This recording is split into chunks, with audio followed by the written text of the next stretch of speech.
우리가 함께 성막을 살펴보고 있습니다. 이 성막은 동편으로 나 있는 문을 통해서 들어갔습니다. 그 문은 하나였습니다. 예수님은 자신은 양의 문이라고 말씀하셨습니다. 우리가 하나님께로 가는 유일한 문, 예수님은 그 성막이 예수님 자신이라고 우리들에게 말씀해 주셨습니다. 우리가 성막을 문으로 들어가면 첫 번째 만나는 것은 번제단이었습니다. 번제단은 우리들의 죄를 만나는 곳입니다.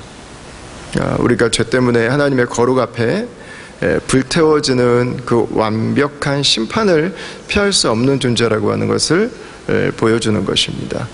그러나 그 우리의 죄 때문에 내가 죽지 않고 희생제물이 대신 죽었습니다. 그래서 이스라엘 백성들이 살았던 것처럼 예수 그리스도께서 나의 죄를 위해 십자가에 죽으시고 대신 저주를 받으시고 대신 심판을 받으시고 대신 죄의 값을 지불하심으로 우리가 죄로부터 자유케 된 것입니다. 노임받은 것입니다.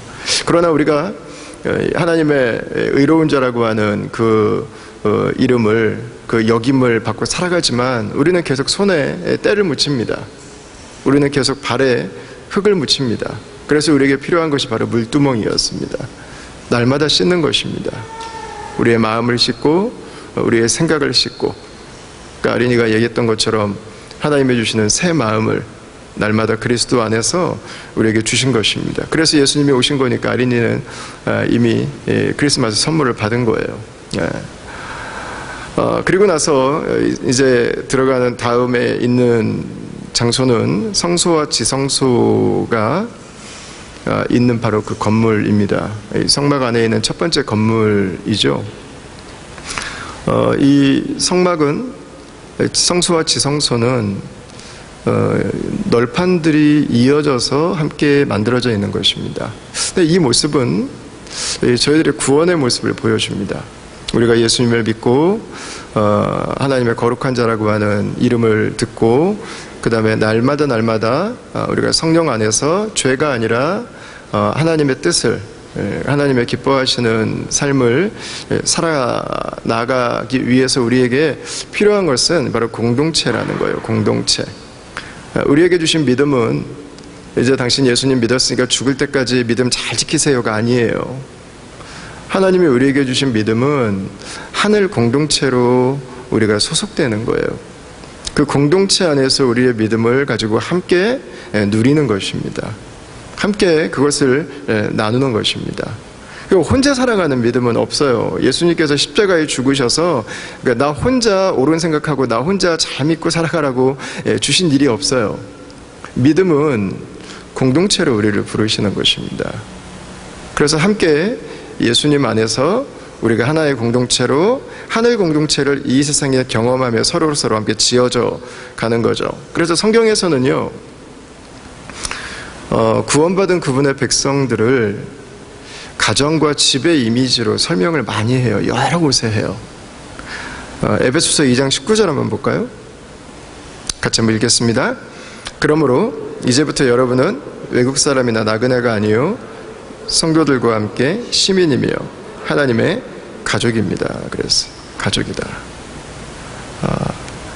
가족으로 사는 것은 오늘날의 사람들, 오늘날의 교회를 다니는 분들에 의해서는 이걸 선택으로 여기는 분들도 계신 것 같아요. 내가 가고 싶으면 가고 안 가고 싶으면 안 가지. 이 교회는 이 사람 마음에 안 들어서 못 가겠고 저 교회는 이게 마음에 안 들어서 못 가겠고. 그러나 여러분, 주님의 뜻은 너무 분명합니다. 주님의 의지는 너무 분명해요. 내 마음에 안 드는 그 사람, 내가 볼 때 나와 다른 사람, 그 연약한 사람들이 있는 그 공동체에 들어가라는 것입니다. 그곳에 비어있는 부분을 내가 섬기고 내가 감당할 수 있는 부분들을 감당하라는 것입니다. 어떻게 보면 혼자 살아가는 게 훨씬 쉬워요. 편하잖아요. 혼자 예수님 믿으면 아침 8시부터 와서 의자와 시스템 이거 세팅하려고 이렇게 쓰시는 분들 없어도 돼요.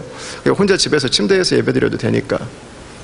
요즘 유튜브에 온갖 설교 다 올라오는데, 좋은 설교들 다 올라오는데 그냥 그거 듣고 나 오늘 예배드렸다고 하면 되잖아요. 그런데 하나님은 그런 믿음을 우리에게 주신 일이 없어요. 모든 믿음은 공동체를 향하게 되어 있습니다. 하나님의 공동체. 그게 바로 우리가 지역교회를 이루고 지역교회 안에서 살아가는 거죠. 이것을 사도행전 4장에서는 이렇게 기록했습니다. 같이 한번 읽으시겠습니다. 이 예수는 너희 건축자들의 버린 돌로서 짐 모퉁이의 머릿돌이 되었느니라. 아멘. 이 가정을 사도행전 4장에서는 집이라고 표현을 했어요. 집. 예수님께서 기초석이 되시고 예수님의 기초 위에 집을 세워가고 있다. 이 집이 바로 이 로마 시대의 로마 제국의 곳곳에 퍼져가고 있던 바로 그 천국 공동체였습니다. 이게 바로 교회를 말하는 거죠. 우리가 예수님을 믿고 교회에 속하고 함께 교회를 이루어가는 것처럼 문과 번제단과 물두멍을 통과한 이제 제사장은 성막을 향해서 그 믿음의 집을 향해서 나아갔습니다. 그래서 여러분, 이 오늘 우리가 함께 읽은 성막은요, 이 사도행전 4장 11절 말씀을 구약에서 완벽하게 설명해 주는 부분이에요. 자, 성소와 지성소는 어떻게 만들어졌는가? 이 집은 어떻게 만들어졌는가? 먼저 여러 개의 널판지들이 사용이 됐습니다. 널판지. 출애굽기 26장 15절에서 18절을 한번 보시죠. 그 건물은, 그 집은 어떻게 지어졌는가? 너는 조각목으로 성막을 위하여 널판을 만들어 세우되, 그랬습니다. 조각목, 아카시아 나무입니다. 아카시아 나무. 아카시아 나무를 가지고 이제 성소와 지성소가 있는 그 건물의 벽을 만들었습니다. 그런데 이게 그렇게 작지 않습니다. 길이가 4.5m예요. 10규빗. 4.5m면 제 키의 약 3배 정도 됩니다. 정확하게 3배는 아닙니다. 약 3배 정도가 됩니다. 그러니까 여러분, 긴 거예요. 거기다가 넓이는 한 규빗 반이니까 67.5cm예요. 그러니까 제가 4.5m로 확장돼 가지고 쭉 올라가 있는 모습의 널판으로 붙여 가지고 이 벽을 만든 것입니다. 왜 아카시아 나무였나? 근동지방에서 아카시아 나무는 가장 흔하게 구하기 쉬운 재료였습니다.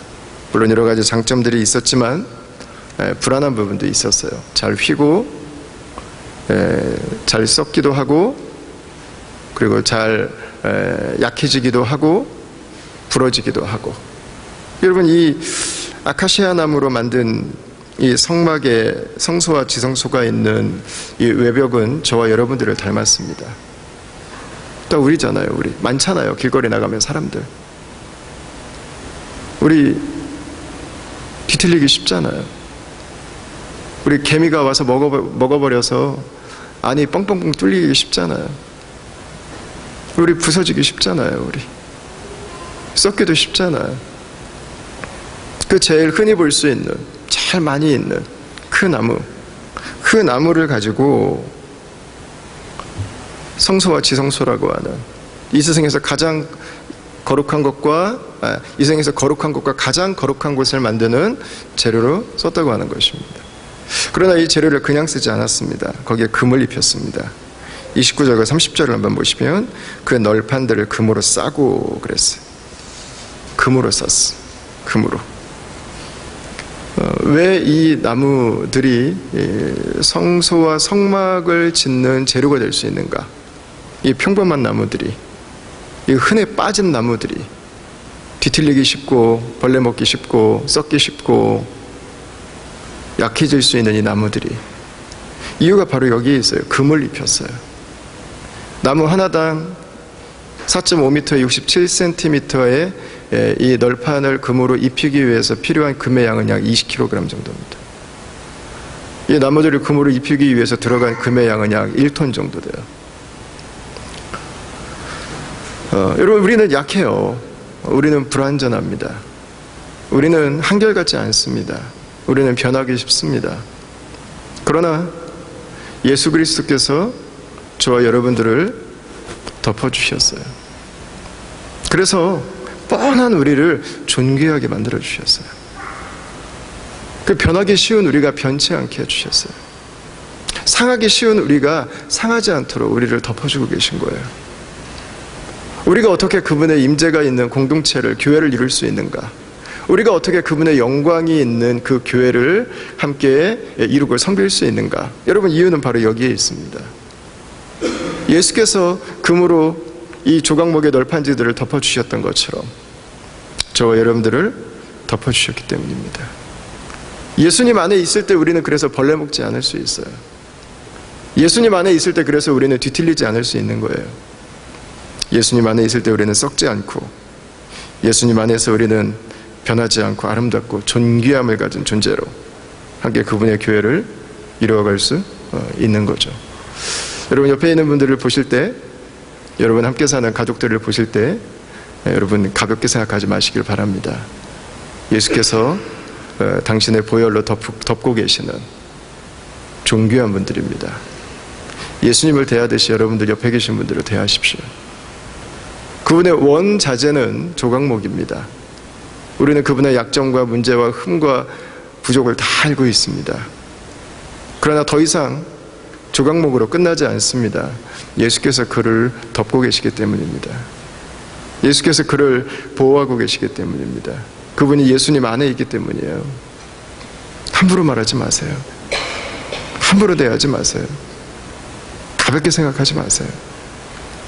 예수님 안에서 우리는 존귀함을 입었습니다. 또 하나, 하나님은 이 널판들을 각각 따로따로 세워두지 않으셨어요. 서로를 다 연결시켜 주셨어요. 26절부터 28절을 한번 보시면 너는 조각목으로 띠를 만들지니 그랬어요.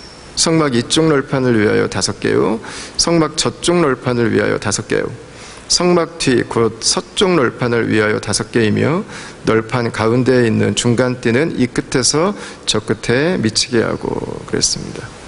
하나님은 처음부터 이 널판들을 연결할 것을 아예 의도하셨어요. 미정대변님 혹시 그림 볼 수 있을까요? 배우셨어요 아까? 예. 예, 이렇게 만든 거예요. 널판 하나하나마다 금을 입히고 거기에 저런 고리를 매 널판마다 4개씩 붙였습니다. 그리고 가운데는 구멍을 뚫어서 저 띠라고 한 게 바로 저 봉이에요. 봉으로 가운데를 뚫어서 쭉 연결시켰고, 여기도 역시 이 널판들 20개를 쭉 붙여서 저 고리들마다 저 봉으로 연결시켜서 이것들이 고정될 수 있도록 만들어 놓은 것입니다. 근데 재밌는 게 저 고리들도 다 금으로 만들었어요. 하나님께서는 저와 여러분들을 존귀하게 여겨서 금으로 덮어주신 것처럼 그만큼 중요하게 생각하시는 게 하나가 더 있는데, 그건 뭐냐면 바로 저와 여러분들이 하나 되어서 살아가는 것입니다. 그게 너무 중요하기 때문에 하나님은 그것을 만드는 재료들도 다 금으로 만들도록 하셨고 금으로 입히도록 하셨습니다. 여러분, 널판을 하나하나 세워놨다고 생각해 보십시오. 바람 불면 픽픽 쓰러질 거 아니에요. 사막에 모래폭풍이 불면 그때는 뭐 완전히 날아가서 어디 찾지도 못할 거 아니에요. 근데 하나님은 처음부터 이걸 다 연결시켜 주셔서 나누이지 않도록 하셨어요. 떨어지지 않도록 하셨어요.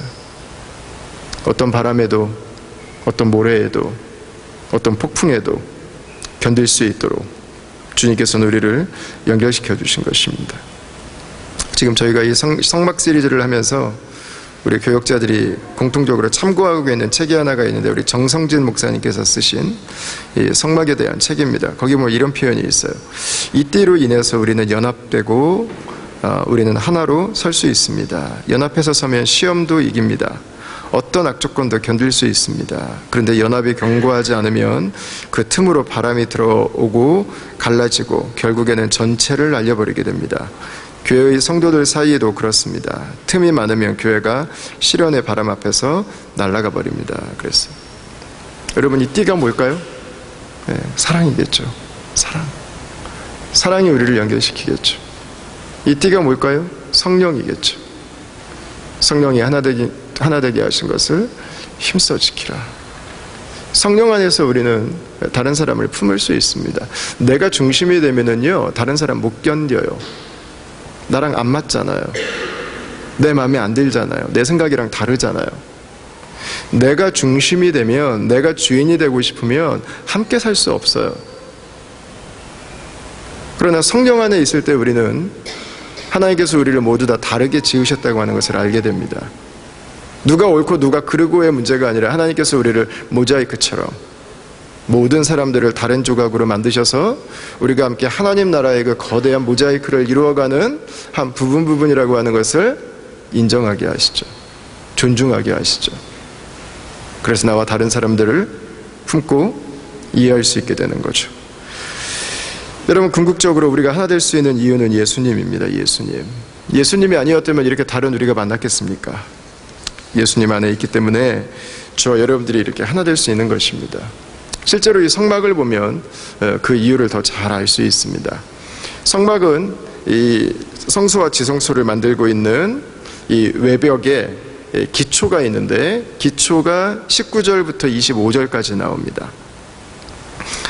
스무 널판 아래에 은받침 40개를 만들지니 그랬어요. 널판이 20개인데 받침은 40개를 만들려고 그랬습니다. 널판 하나당 받침이 2개씩 들어간 것입니다. 그렇죠, 여러분. 이게 튼튼해야죠. 높이 4.5m, 67cm, 20kg의 금을 입힌 이 널판을 버티는데 기초가 얼마나 중요합니까? 이 기초를 만든 것은 놀랍게도 은입니다. 은. 이 은이 어느 정도 쓰였냐면 3.4톤이 쓰였습니다. 기초를 만드는 데만. 34kg짜리 은 받침이 약 100개가 쓰인 거예요. 100개가 만들어진 거예요. 이게 굉장한 양입니다. 그럼 왜 은일까? 이 많은 은들을 다 어디서 났을까? 아마 여러분들이 궁금하실 텐데 출애굽기 30장 15절 말씀을 한번 보겠습니다. 같이 한번 읽어볼까요? 너희의 생명을 대속하기 위하여 여호와께 드릴 때 부자라고 반세겔에서 더 내지 말고 가난한 자라고 덜 내지 말지며. 아멘. 하나님께서 이스라엘 백성들에게, 특별히 20세 이상 된 남성들에게 속전을 내도록 하십니다. 속전. 반세겔, 은 약 6.7g 정도를 내가 구원받은, 내가 어린 양의 피로 거룩해 되고 하나님의 자녀가 되었다고 하는 것을 감사하는 의미로 헌금을 드리게 한 거예요. 1년에 한 번씩. 근데 여러분, 이스라엘 백성들이 전부 몇 명이에요? 이 출애굽한 남자들만 기록되어 있는 숫자가 60만 명이 넘어요. 그거 한 해 딱 드리면 이 무게가 나와요. 충분히 감당할 수 있어요. 충분히. 중요한 것은 이게 도대체 모을 수 있는 것이냐, 가능한 것이냐가 아니에요. 이게 어떤 의미를 가지고 있느냐예요. 교회의 기초는 무엇인가? 교회의 기초는 우리를 위해서 십자가에 피 흘려 죽으신 예수 그리스도예요. 구약의 이스라엘 백성들이 하나님께 속전으로 드렸던, 어린 양의 피 흘림으로 내가 살았습니다, 이걸 고백함으로 드렸던 그 헌금으로 성소와 지성소의 기초가 만들어진 것처럼 오늘날 우리 교회는 예수 그리스도의 보혈로 말미암아서 세워지게 된 것입니다. 히브리서 9장 22절 말씀 보시면 율법을 따라 거의 모든 물건이 피로써 정결하게 되나니 피 흘림이 없은즉 죄사함이 없느니라. 구약에도 마찬가지고 신약에도 마찬가지입니다. 피 흘림이 우리를 죄사하게 하고 우리가 하나님의 자녀 되게 하고 우리가 하나님의 백성 공동체로 함께 이루어져 갈 수 있도록 우리를 부르신 것입니다. 우리의 온전한 기초가 되는 거죠. 여러분, 교회의 기초는 예수님입니다. 맞습니까, 여러분? 아멘입니까? 예. 우리가 함께 모인 이유는 하나예요. 예수 그리스도. 다른 누구 때문이 아니에요. 어떤 일 때문이 아니에요, 여러분. 어떤 목적 때문이 아니에요. 예수님 때문이에요. 예수님만이 교회의 기초세요. 예수님만이 교회가 존재하게 하시는 거예요. 예수님만이 우리가 하나 되게 하시는 거예요. 예수님만이 교회의 유일한 기초가 되시는 분입니다. 다음 교회가 이 도시 안에서 건강하게 존재한다고 하는 것은 무엇인가? 우리의 뿌리를 예수님에게 내리는 것입니다. 여러분, 그 기초를 버리고 다른 데 가서 뿌리를 내리기 시작하면 금방 무너져요. 바람 불어다도 무너지고 폭풍이 쳐도 무너지고 시간이 가면 무너지고 계속 무너져요. 계속 무너져. 아, 교회의 기초는 예수님이시구나. 교회는 예수님 위에 세워져야 되는 거구나. 예수님 안에 거한다면요 넘어지지 않아요.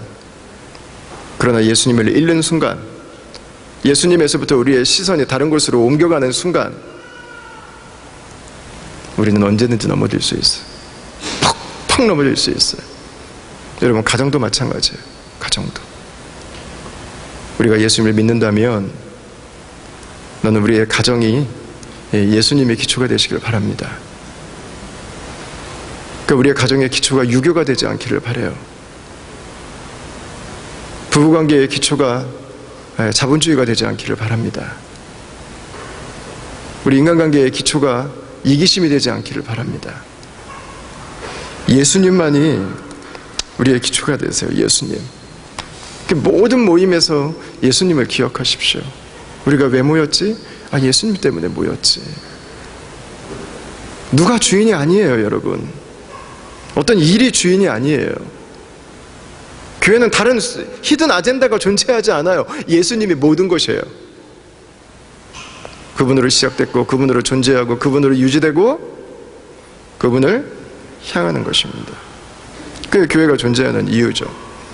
사도들은 고린도전서 3장 11절에서 이렇게 기록했습니다. 우리 다 같이 한번 읽겠습니다. 이 닦아둔 것 외에 능히 다른 터를 닦아둘 자가 없으니 이 터는 곧 예수 그리스도라. 아멘. 여러분, 나는 우리의 가정이 존재하는 이유가 예수님이 되시길 축원합니다. 우리 교회가 존재하는 이유가 예수님이 되시길 축원합니다. 우리 순모임이 존재할 수 있는 이유가 예수님이 되시길 축원합니다. 예수님이 우리의 기초가 되실 때 우리는 비로소 말씀 안에 살아갈 수 있어. 우리는 비로소 사랑 안에서 살아갈 수 있어. 우리는 비로소 하나가 될 수 있고, 우리는 비로소 죄와 악한 습관을 이길 수 있습니다. 우리는 비로소 승리할 수 있어요. 그때 내가 살아요. 가정이 살고 교회가 살고. 여러분, 기초만 예수님이 아니에요. 이 성소와 지성소는 위에 지붕이 있습니다. 근데 지붕이 4겹으로 되어 있어요. 4겹. 10개의 천을 5개씩 이어서 5개씩 이어진 그 2개의 천조각을 고리로 만들어서 고리를 달고 그것들을 역시 금으로 연결해가지고 이 지붕을 만드는 구조로 되어 있습니다. 우리는 이 4번째 가장 겉면에 있었던 그 재료가 무엇인지를 한번 나눈 적이 있습니다. 혹시 기억나시는지 모르겠어요. 해달의 가죽이었습니다. 이게 바다소, 물돼지, 그래서 제가 이거 듀공이라고 여러분들에게 듀공류라고 설명을 해드린 적이 있습니다. 회색과 갈색이 섞여져 있는, 겉으로 볼 때도 그렇게 예쁘지 않습니다. 질감도 그렇게 좋지 않습니다.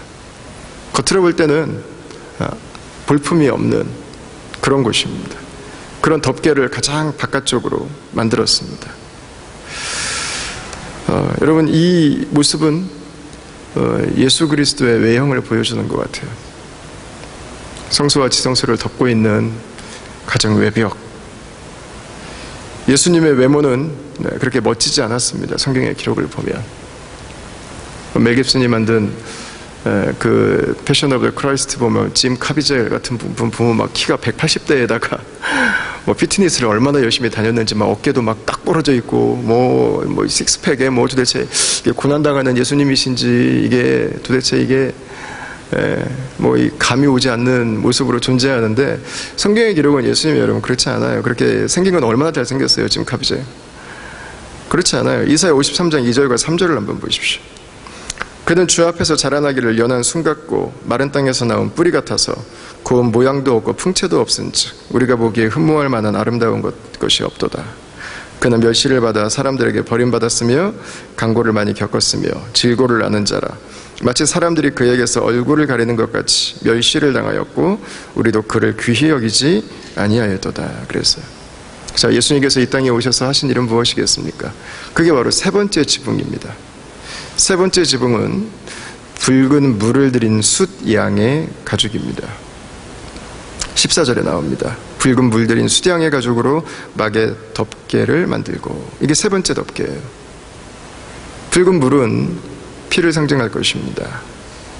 예수님께서 인간의 모습으로 이 땅에 오셔서 하신 일은 피 흘려 주신 것입니다. 피 흘려 죽으셨습니다. 이 피 흘림은 모든 성전마다, 모든 성막마다 있었습니다. 에덴은 저희가 시간이 없어서 그 부분을 나누지 못했지만 에덴은 첫 번째 성전이에요. 첫 번째 성전. 하나님은 성전을 만드셨어요. 거기서부터 피 흘림이 시작돼요. 아담과 하와의 죄로 말미암았어. 하나님은 그들이 변화된 기후로 얼어 죽지 않도록 하기 위해서 그들에게 가죽옷을 지어 입혀주셨습니다. 피 흘림이 있었기 때문에 아담과 하와가 살았어요. 광야에 있는 이 성막에서는 계속해서 희생제물이 드려졌습니다. 솔로몬이 만든 성전에서는 계속해서 희생제물이 드려졌습니다.